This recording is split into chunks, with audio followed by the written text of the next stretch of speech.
Welcome back to another edition of Music Monday from the podcast Nurture the Mind. I am your host, Cole Poots, and we have yet again another music reaction. For this week, I'm taking in a request from my good friend, Dakota Phillips. A long time ago, maybe not a long time ago. I'm going to go back and check the messages real quick. He sent me in this suggestion via text, and I'm just now getting to it. So this was back on October 21st of last year. He said, "Hey, my brother, thought I'd send another song that you might like, especially after the Voxes I sent today. Up to you whether you want to give it a reaction video or not. Just thought you might like to hear. Love you, Maine." And it is Alice in Chains, and the song is Nutshell. And this came out in 1994, so it's an older song. I'm pretty sure I've listened to Alice in Chains, but I honestly can't tell you what songs I've heard other than, now that I'm looking at it, I've heard Rooster. Yeah, they come to snuff the rooster. I probably butchered the lyrics, but you get the gist of it. I'm not sure if I've heard Nutshell. Maybe I have. Maybe once I start to listen to it, it'll sound somewhat familiar. Obviously, Dakota sent that message back in October, so I don't know what we were voxing about that prompted him to send this song.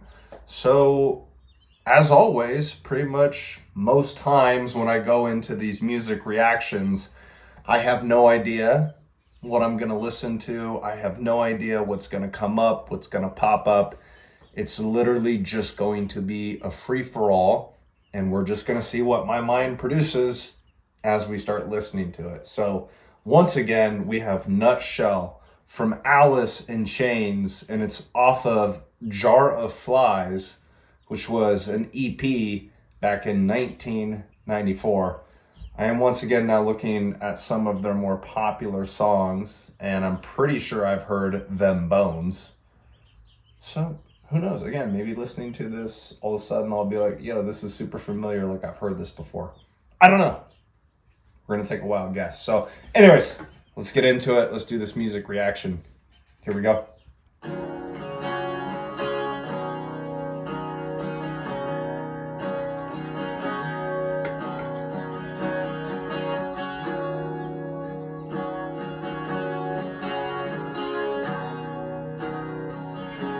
Is this guitar familiar?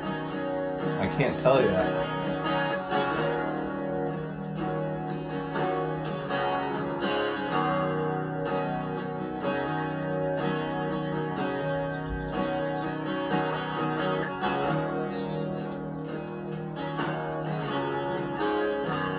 It's a long intro.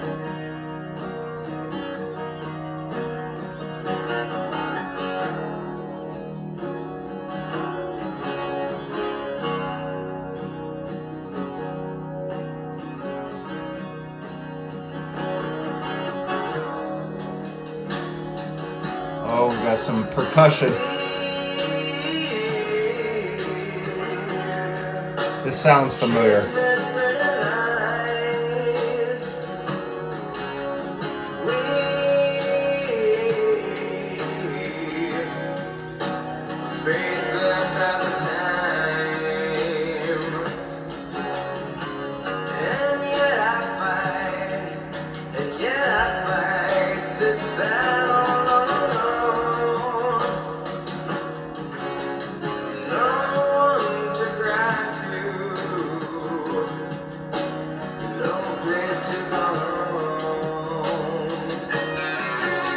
Oh, listen to that guitar.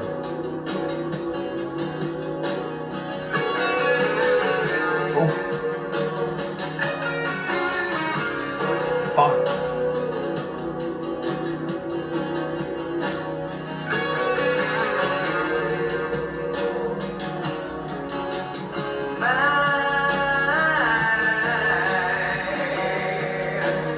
Gift of self-address.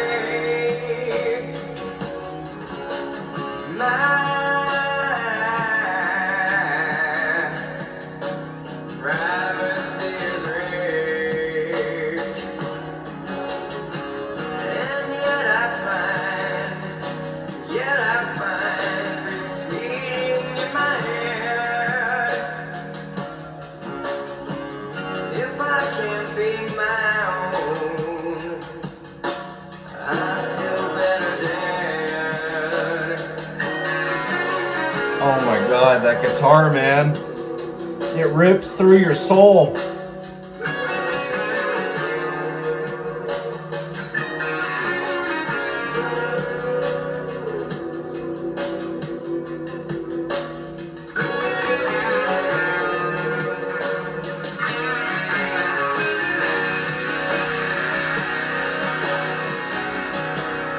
Instruments coming in heavy.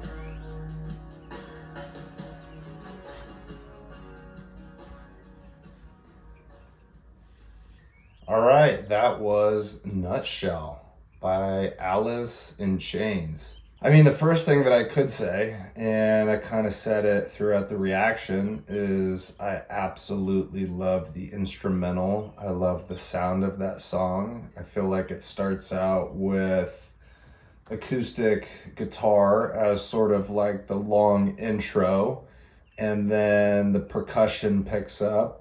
And then throughout the song, we start to hear more of that guitar, the riff of that guitar, and it really just, it rips through you. I mean, anytime, I'm listening to a song that has a guitar like that, that just kind of stands out on its own, it does something to a human, man. It just pierces through your soul.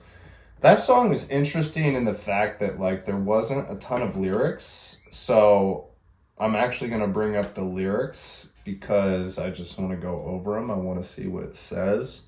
I caught on to a few. There was something that he said where it was like, if I can't be my own, I'd rather be dead. But really in this song, it's a lot more instrumentation than it is lyrics. There's not a ton of lyrics. So I just want to get more context, make sure what I heard is right in order to properly comment on those lyrics. So Nutshell is a song by Alice in Chains, which originally appeared on their 1994 critically acclaimed extended play, Jar of Flies.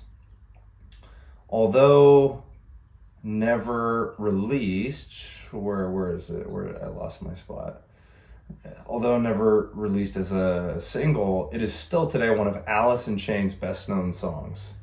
And that was what I was saying, as I was listening, is it sounds kind of familiar. I'm pretty sure I've heard this song before, but I've never done a deep dive. I've never really tried to understand the lyrics. So it sounded familiar to me, but I still think this serves as a genuine reaction because I never really did a deep dive into it on the other times that I've heard it, or if it was played on the radio or something. This song is notable for its emotional acoustic instrumentation and its electric guitar solo, as well as its dark lyrics dealing with loneliness, despair, and death. It is considered a staple of 1990s alternative rock, despite not hitting any single US Billboard chart or any charts around the world. The tempo of this song is 68 BPM. This song has been covered by numerous bands, including Staind, who included a live version of Nutshell on their Greatest Hits album in 2006. Shinedown and Seether covered the song together. Okay, cool. Yeah, so just in that little annotation right there, talked about some of the things that I talked about. Starts out with the acoustic instrumentation, and then through the progression and development of the song, you start to hear that electric guitar solo, that's very potent and very heavy.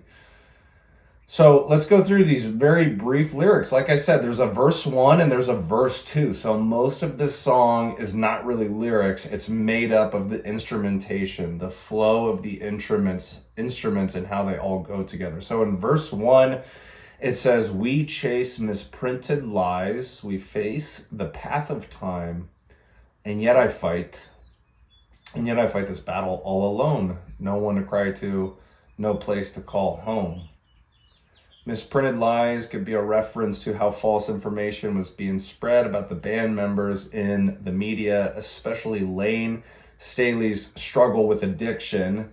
We face the path of time. Lane Staley likely felt it was inevitable that time would catch up with his band and ultimately one of his bandmates would succumb to their addictions, but this may have been how he coped with something that was really on him all along. He felt he didn't have the power to overcome it, so he painted it as a struggle that was bigger than him. He acknowledges this in the next line, yet there appears to be a hint of denial in these first two lines. And yet I fight this battle all alone. The first two lines are what gives this line its meaning. In the first two lines, Lane uses "we" to refer to AIC, Alice in Chains, as a whole and how they stand and struggle together in the face of adversity and despair. So when you look at this line and the next in comparison to the first two, it seems as if Lane is trying to express to us the gravity of his addiction and the loneliness that comes with it. That even though he and his bandmates support each other and stand together against the world, his battle with addiction is his responsibility and his alone. No one to cry to, no place to call home.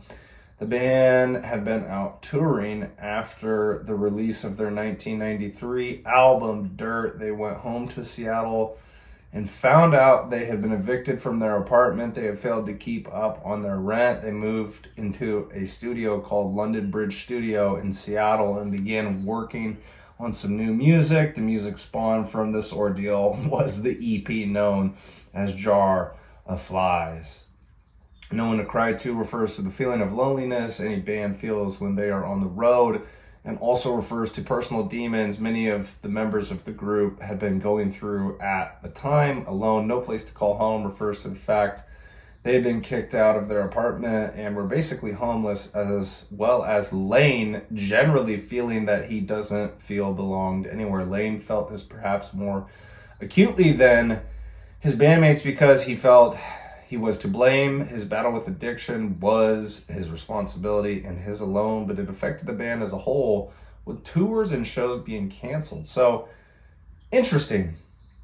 You know, in that first verse, you get this hint of, loneliness, isolation, and depression. And now it makes me even more curious for the lead singer, like what was the addictions that he was going through.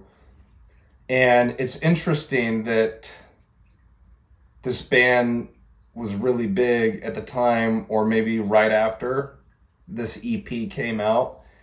And it's so crazy, and this happens to, I feel like, every single human.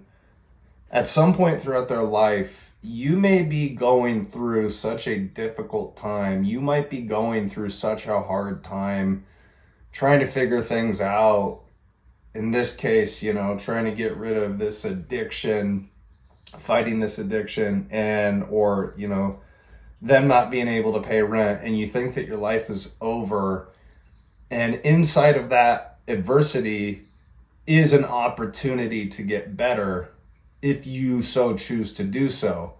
So through these hard moments that they went through as a band, or if it was on their own, they created this song that became one of their biggest songs to date. That emotional time created an emotional song. It was like perfect content for them to explore in a song. Why is it that pretty much some of the best songs that we all listen to, that we all go back to, are usually songs that are like sad or like highly emotional? It's not that like every day you want to listen to a song that puts you in a happy mood or makes you feel good. music is an outlet to express all of your emotions and all of your feelings. And so that's a very interesting first verse. We chase misprinted lies. We're being lied to constantly by our own media, by the education system. We're being persuaded by culture, by society, by what our friends tell us we should do, what our parents tell us we should do. And I don't know if this is what they're talking about. I'm just interpreting that first line and putting it into a category of understanding that I can understand, which is a lot of us get conditioned to think very small about our life and like the goals that we set forth and the things that we want to accomplish. We set these vague goals, these small goals, which lead to us living out this very small life. And why is that? Why has the conditioning been so effective and so strong to some degree on all of us? I mean, it's happening to me right now. I'm thinking about making this switch in my life, going from this current job that I have right now that I've been working at for the last 3 years. And I'm trying to figure out like what comes next, what would be the next endeavor, right? Because like I do need to make more money. I'm not making enough money with where I'm currently at.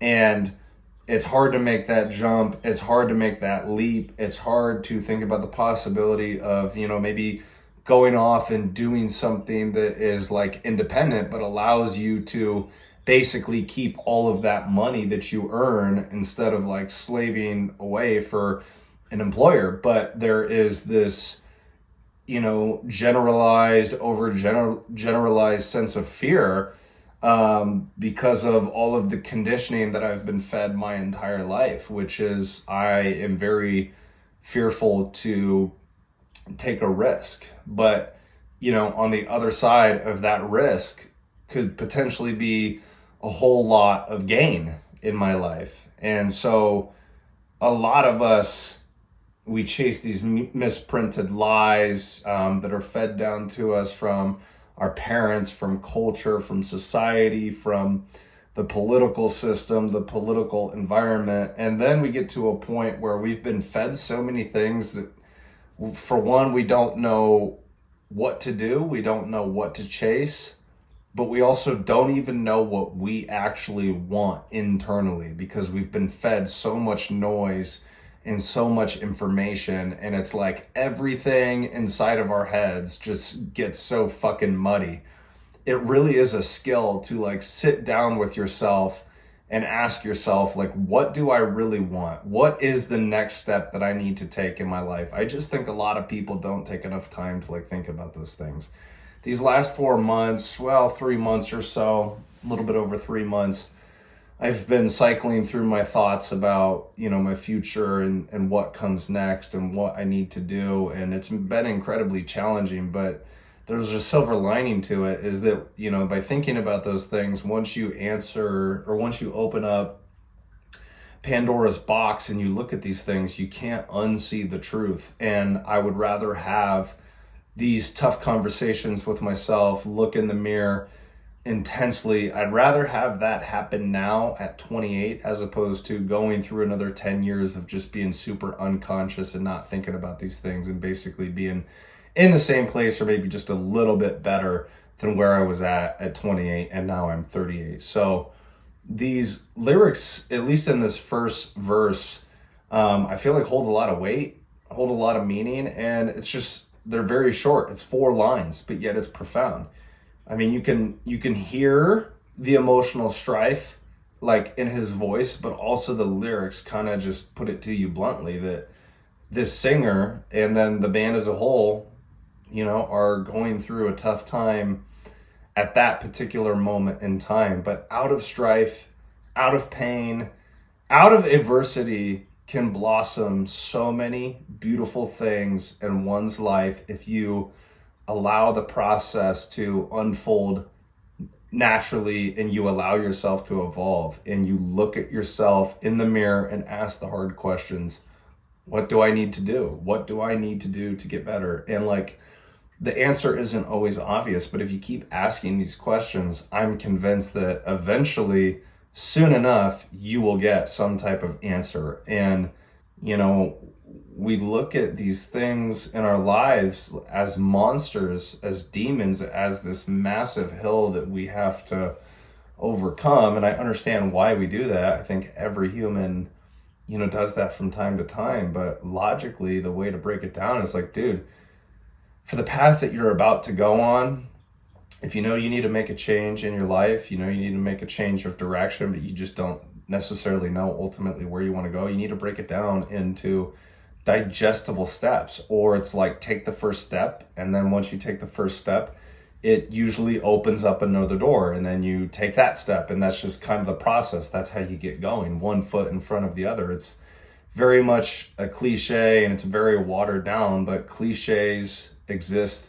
for the reason. We don't need to overcomplicate it. We already do that enough in our lives as humans. We overcomplicate everything. How would your life be? And I'm talking to myself as much as I'm talking to you guys, or whoever is willing to listen, is, what would it do to your life if you just stopped overcomplicating things? Like, yes, life is complicating and complex to a degree, but usually all these things that we overthink about, it's all about simplicity. It's all about simple steps. And then eventually you get to where you want to go in life. So yeah, verse 1 makes you think. So let's read verse 2, because it's also very short. My gift of self is raped. My privacy is raked. These two lines both refer to issues Lane is experiencing, but caused by two very different sources. The first seems to his drug addiction. His dependency has stolen or raped his ability to be himself, and there is nothing he can do about it.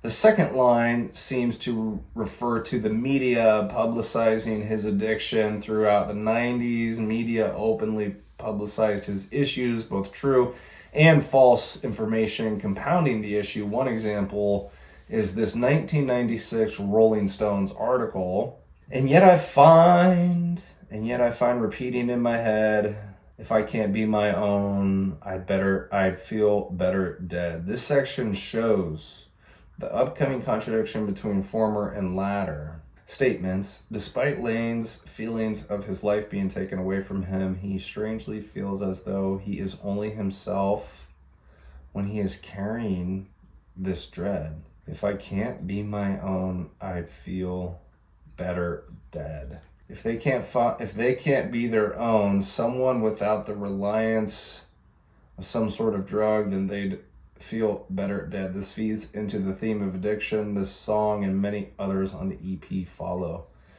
Yeah, man. I mean, I've never struggled with addiction. I guess there probably have been things that I was a little bit like dependent on, or maybe like codependent on, but I've never struggled with addiction. And so I don't understand that beast. I mean, I know it completely like ruins people's lives, but I don't understand the headspace or the need for it, because I've never been through that situation. But I could imagine that, you get so addicted to something that you think that you can't live without it. I guess maybe in some sense I have been addicted to bad relationships. Like, there was a relationship that I was in off and on 2018, 2019, and I kind of had a similar headspace. I think I knew, not early on, but I knew somewhere throughout the relationship that it wasn't going to work, that it ultimately was going to come to an end at some point. But in a very weird way, having that realization, it made me cling on to the relationship a lot tighter than I needed to.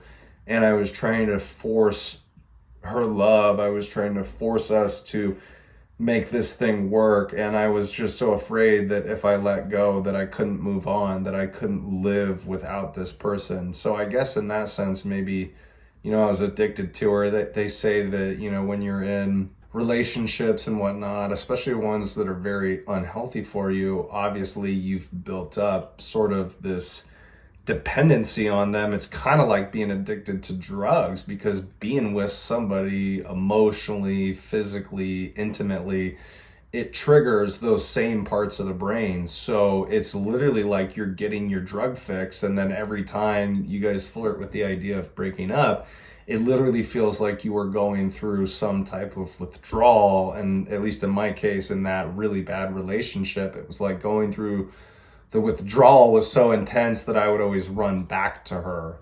And it was obviously, the straight up definition of being in a toxic relationship, because we didn't have the good ups and downs. We had unhealthy ups and downs. It was like you literally never knew where you stood with that person. There would be extreme highs, like if you were on a roller coaster and you were climbing up to the top just to get that climax before you came all the way down.